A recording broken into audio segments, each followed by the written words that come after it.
Eh bien bonjour à toutes et à tous, ici The Marvelman. Aujourd'hui on se retrouve pour une vidéo consacrée à Miss Marvel, analyse et explication de l'épisode 2. Donc comme d'habitude on commence avec une petite review sans spoil, puis l'analyse on spoil, et ensuite lien avec le MCU, théorie, enfin voilà vous avez le timecode évidemment. Donc alors déjà qu'est-ce que j'ai pensé de ce deuxième épisode de Miss Marvel? Et bah encore une fois vraiment assez cool, j'ai même beaucoup aimé en fait. L'épisode 1 avait été une bonne surprise et là on continue un petit peu dans cette lancée, donc franchement l'intrigue est assez cool. Alors certes c'est un petit peu cliché mais c'est aussi le but. C'est censé être vraiment une série pour adolescents et tout, pour le coup ça l'est. Il n'y a aucune tromperie sur la marchandise comme j'ai dit la dernière fois, hein, par Moon Knight. Je pense que beaucoup de gens ont été déçus aussi du fait de la fausse promesse, là au moins on nous vend quelque chose et c'est ce qu'on a, donc c'est assez cool. Et voilà franchement j'encourage à aller voir ce deuxième épisode si vous ne l'avez pas vu évidemment. Maintenant on va passer un petit peu en analyse, où je donne mon avis et tout, et on parle de l'épisode.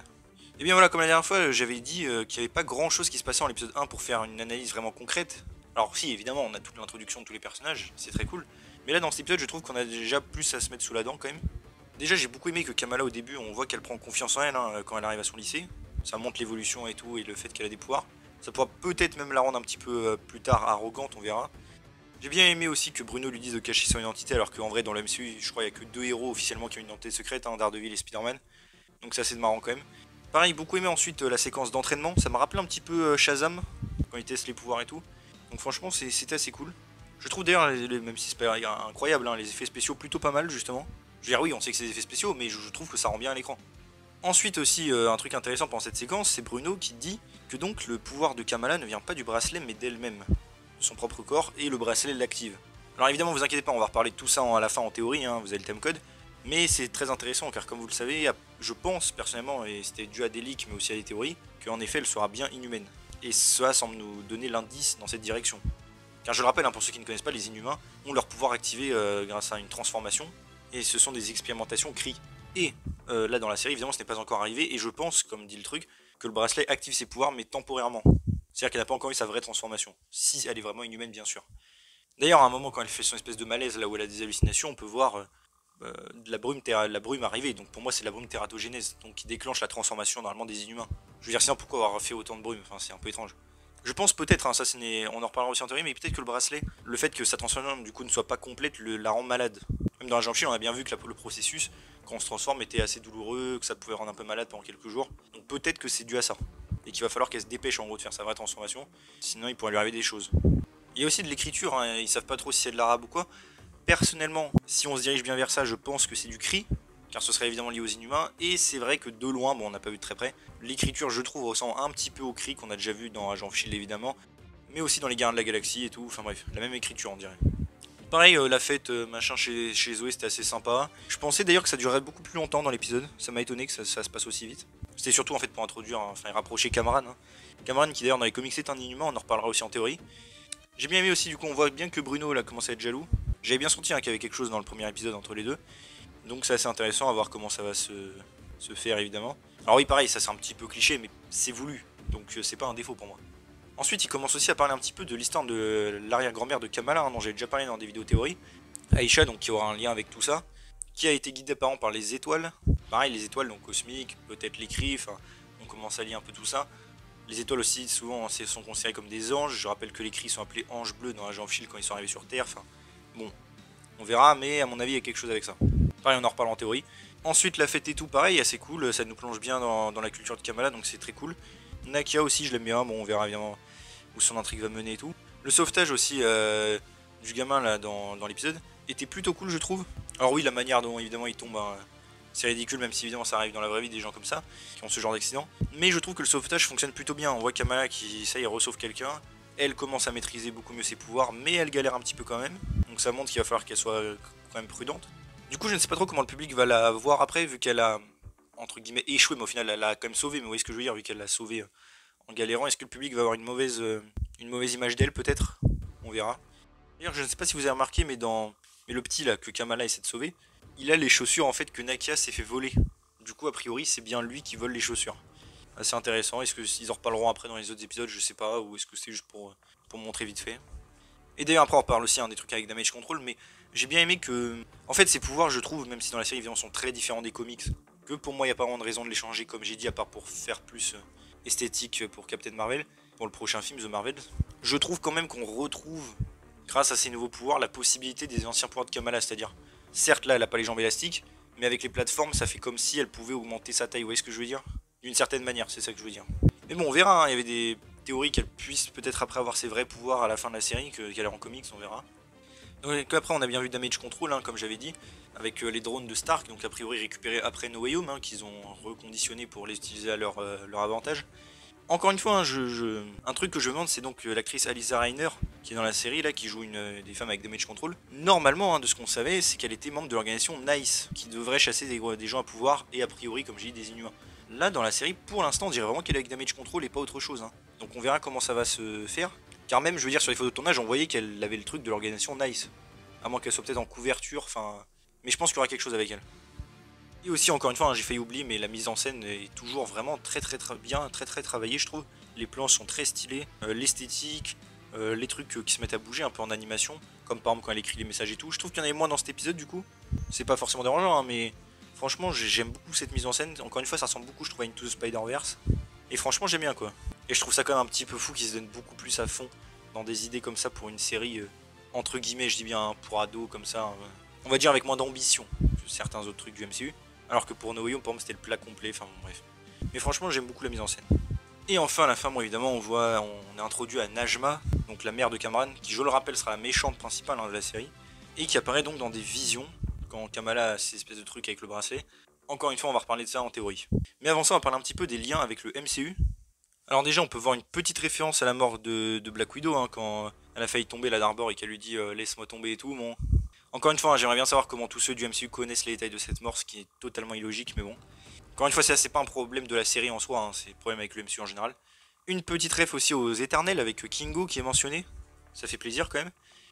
Au moins, voilà quoi, ils sont toujours un petit peu mentionnés. Et il me semble d'ailleurs que c'est la première ref qu'on voit, hein, aux Éternels dans le MCU à part leur film. On sait d'ailleurs qu'on en retrouvera des refs pendant le holiday spécial des Gardiens de la Galaxie, hein, sur des photos de tournage on l'a vu. Mais bon, une petite ref à Arishem aussi qui est arrivé sur Terre, ça serait cool. Une ref indirecte un peu aux Illuminati avec les tentes, là, les Illuminati machin, c'était assez marrant. Alors du coup, est-ce que c'est vraiment plus une ref dans le sens clin d'œil ou est-ce que c'est parce qu'ils connaissent les Illuminati et tout? Encore une fois, le public du MCU apparemment c'est tout ce qui se passe dans les films, ce qui est intéressant. Mais bon, je pense plutôt que c'est un clin d'œil. Il y a aussi Kamala qui a un t-shirt de Black Widow en version comics. Il y a aussi un QR code dans cet épisode, comme il disait avec Moon Knight, qui, quand on scanne, donne un comics. Et là, en l'occurrence, c'est un avec Kamran, justement. Donc ça, c'est marrant. On a aussi la réal de cet épisode, qui a réalisé l'épisode 11 de la saison 2 de Punisher. Donc ça, c'est cool, elle a déjà travaillé sur un autre projet MCU. On a aussi Nakia, qui à un moment dit en anglais Divide and Conquer. Et en fait, ça, c'est le titre d'un des épisodes de la série Inhumans. Alors bon, j'ai vu certains imaginer que c'était un clin d'œil. Je ne pense absolument pas, mais à voir.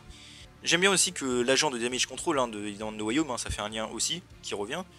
On peut remarquer qu'il utilise sur Zoé la même technique qu'il avait utilisée sur Ned, un peu la flatterie et tout, et elle commence à parler et tout, c'est assez intéressant. D'ailleurs, ce mec apparemment il a une dent contre les jeunes à pouvoir, hein. Peut-être que bientôt il ira aussi voir les Runaways ou Cloak and Dagger, à voir, ce serait marrant. Et enfin, niveau timeline, pareil, c'est toujours un petit peu confus, c'est-à-dire en fait on sait que c'est 2025, vu que ça se passe évidemment après No Way Home, mais on ne sait pas encore quel mois exact, de toute façon, vu qu'il n'y a pas trop d'autres projets vers cette période, hein, on verra plus tard bien sûr, on en reparlera évidemment. J'aimerais bien aussi savoir si les personnages ont été snappés en fait. Ils sont pas obligés de le dire, hein, mais je trouve que ce serait intéressant de savoir si Kamala, toute sa famille était snap ou pas snap, ou la moitié, ce serait grave quand même. Par exemple que son frère Amir a en fait été plus jeune qu'elle, enfin un truc comme ça, ou à peu près le même âge. Ça aurait pu être drôle.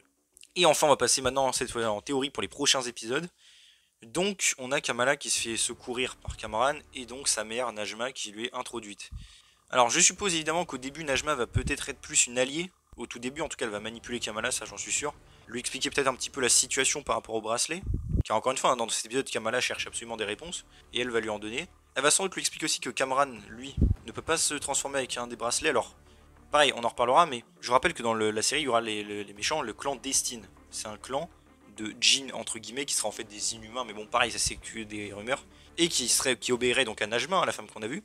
Et en gros, eux tous auraient un peu les mêmes trucs que Kamala, dans le sens un bracelet pour se transformer.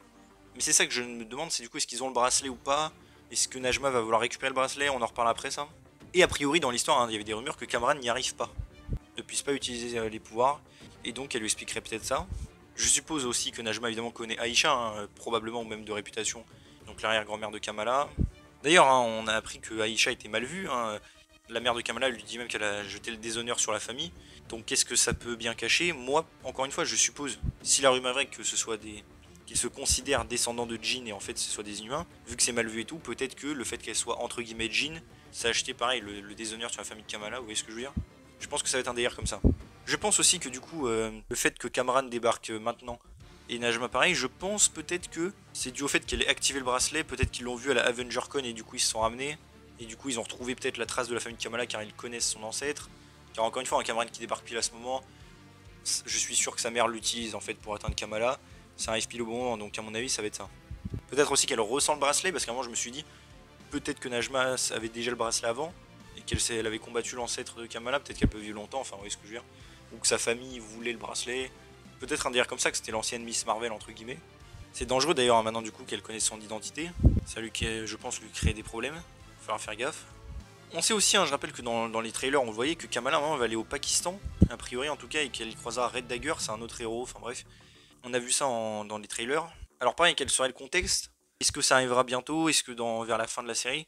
J'imagine peut-être, je peux me tromper, mais une situation où Najma va manipuler Kamala, qu'en gros elle va aller au Pakistan pour en apprendre un peu plus sur sa famille. Parce que peut-être qu'ils vont y aller en vacances tout simplement, avec sa famille et tout, et qu'elle va en profiter là-bas, mais dans les trailers j'ai un peu l'impression qu'elle est toute seule et vraiment en mode full héroïne. Dans le sens, elle a un petit masque, elle a son bracelet, elle est avec Red Dagger. J'ai l'impression que ça va plutôt être une mission dans l'esprit. Et qu'elle croisera Red Dagger là-bas du coup. Est-ce que c'est pour en apprendre plus elle-même sur sa famille? Est-ce que c'est une mission entre guillemets que Najma lui confie qui serait un piège? Ou elle se servirait d'elle? Vous voyez ce que je veux dire? Et donc comme j'ai dit, je pense même sûr qu'en vrai Kamran s'intéresse à Kamala du fait que sa mère lui allait ordonner de s'approcher d'elle. J'ai l'impression, peut-être qu'après il l'aimera vraiment, on n'en sait rien, mais j'ai l'impression en tout cas qu'elle l'utilise pour l'atteindre elle. Et encore une fois, je n'ai pas l'impression que Kamran soit manipulateur et plutôt qu'il obéit entre guillemets et qu'il se laisse aller. Mais on verra comment tout ça va évidemment se goupiller. Aussi Kamran à un moment, alors ça c'est vraiment une théorie vite fait que j'ai vue, que je trouvais intéressante, c'est qu'il dit que sa mère, donc Najma, aime beaucoup Kingo. En tout cas Kingo père, mais en fait vous savez c'est le même. Et donc Kingo, je rappelle, est un éternel. Alors oui, ça peut être que pour la ref, mais je rappelle que les éternels ont été créés par les Célestes, et qu'en comics, c'est les Kree qui en s'inspirant des Célestes qui ont expérimenté sur les humains, qui sont venus expérimenter sur les humains pour faire des inhumains. Vous voyez ce que je veux dire? Du coup elle aime peut-être Kingo parce que Kingo est un être créé aussi par une autre race d'aliens. Bon on verra évidemment, c'est un peu tiré par les cheveux ce truc, mais je trouvais ça marrant. Et ensuite par rapport à d'autres personnages, Bruno du coup qui a un petit dilemme, donc il peut partir faire des études en gros. Alors lui pareil, je pense qu'on va rentrer un petit peu dans le cliché du style il se sent délaissé par Kamala, il décide d'y aller, puis ça lui manque, il reviendra, un truc comme ça, on verra bien sûr. Mais ça c'est intéressant. Nakia pareil, est-ce qu'elle va réussir son élection et tout? On verra ça. Ça c'est cool qui donne quand même des intrigues aux persos secondaires qui ne sont pas que des figurants. Alors oui peut-être que ça peut intéresser moins et tout, certes, mais au moins c'est des vrais personnages avec des vrais enjeux, tous je trouve, donc ça c'est assez cool. Ça fait plus vivant je trouve. Et par rapport à Damage Control, et bien comme j'ai dit, bon a priori il n'y a pas grand chose à dire sur eux, ils vont plutôt traquer, donc comme j'ai dit Kamala, mais comme j'en ai parlé aussi, normalement, la femme et tout est censée être membre de NICE, l'organisation, qui réapparaîtra d'ailleurs normalement dans She-Hulk, et qui chasse des gens à pouvoir, et d'après des leaks, serait même spécialisée dans la traque des inhumains, qui seraient mis en place suite à des événements dans la of Shield et tout. Ce serait très cool. Et donc je me demande du coup si la femme est donc infiltrée, j'ai oublié son nom, je sais que l'actrice du coup c'est Elisa Reiners tout. J'ai l'impression dans l'épisode on voit des soldats armés et tout, peut-être aussi qu'elle va appeler du coup Nice, est-ce qu'ils sont en partenariat avec Damage Control? Parce que ça m'étonnerait comme qu'on ait vu des photos de tournage avec des trucs comme ça, des rumeurs, des trucs même plus ou moins officiels qui parlaient de Nice, et que là c'est que Damage Control. Vous allez me dire c'est peut-être anodin, mais je trouve ça un petit peu bizarre. Tout que Damage Control à la base ils sont plus là pour ramasser, pas pour attaquer quoi. Ramasser et réparer les dégâts. Donc peut-être qu'ils sont en collaboration, on verra dans les prochains épisodes de toute façon. À un moment on peut voir d'ailleurs qu'ils sont dans le lycée de Kamala, donc peut-être qu'ils vont repérer sa trace. Mais je me demande pareil eux où est-ce que ça va en venir. Et si la rumeur est vraie que du coup c'est bien Nice et que le Nice serait une sous-division du Sword, tout ça lirait pour qu'après, comme j'ai déjà dit, que dans The Marvels, Monica Rambeau vienne recruter Kamala. A priori ça arriverait en fin de série, il y avait des rumeurs de ça. On verra évidemment. Mais ce sera un bon twist du coup, qu'en fait ce soit une sous-division du Sword. Mais voilà, je pense un petit peu avoir fait le tour. Donc dites-moi vous ce que vous avez pensé du coup de l'épisode, quelles sont vos théories et tout, n'hésitez pas à me dire. Encore une fois, cet épisode moi me renforce dans l'idée que Kamala est bien une inhumaine, au final, mais déguisée, vous voyez ce que je veux dire. Du coup, que ce soit un petit peu le twist. On verra évidemment comment ça va se passer. J'espère que la vidéo vous a plu, donc si c'est le cas, n'hésitez pas à vous abonner, liker, commenter, partager, activer la cloche, à me suivre sur mes réseaux sociaux et mon Discord, vous avez les liens en description. Et on se retrouve bientôt pour une nouvelle vidéo. Salut tout le monde.